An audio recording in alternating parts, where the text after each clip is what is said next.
మొత్తం మానవ సమాజం, ప్రపంచములో ఉన్న ప్రతి మానవ సమాజం దీనికి దాసోహం అయ్యింది. పుట్టిన ప్రతి బిడ్డ, పెరిగిన ప్రతి బిడ్డ దీని ఇన్ఫ్లుయెన్స్లోనికి వస్తున్నాడు.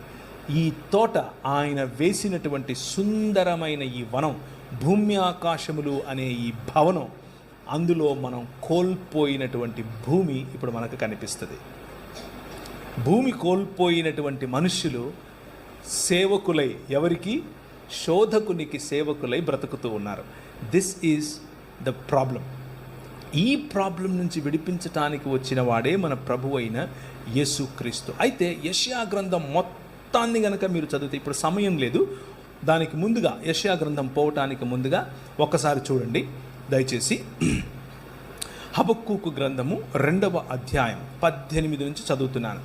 చెక్కడపు పనివాడు విగ్రహమును చెక్కుట వలన ప్రయోజనమేమి?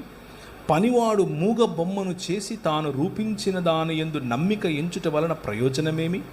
అబద్ధములు బోధించు పోత విగ్రహముల యందు నమ్మిక ఎంచుట వలన ప్రయోజనమేమి? కర్రను చూచి మేలుకొమ్మనియు మూగరాతిని చూచి లేచి పొమ్మనియు చెప్పువానికి శ్రమ. అది ఏదైనా బోధింపగలదా?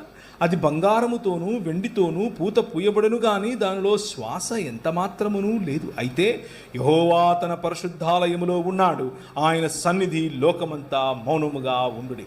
ఒకవైపు మనుష్యులు చేస్తున్నటువంటి శిలలకు ప్రాణం పోసి, లేకపోతే శిల్పములకు ప్రాణం పోసి మూర్తులుగా చేసే ఆలయమును గురించి మాట్లాడుతూ, వాటికి ఏమాత్రమూ శక్తి లేదని, వాటిలో ఉచ్ఛ్వాస నిశ్వాసలు లేవని, అబద్ధములు బోధిస్తాయని చెబుతూ ఉన్నటువంటి ప్రవక్త దాని వెంటనే, కానీ ఎవరు? ఆయన యెహోవా తన పరిశుద్ధాలయములో ఉన్నాడు అని చెప్తున్నాడు. ఆయన తన పరిశుద్ధాలయములో ఉండి ఈ ప్రపంచమంతా కూడా మౌనముగా ఉండే విధముగా రాజ్యం చేస్తున్నాడు అని చెప్తున్నాడు. ఈ మర్మాన్ని అర్థం చేసుకునే ప్రయత్నం చేయాలి. Let's unpack this a little bit more.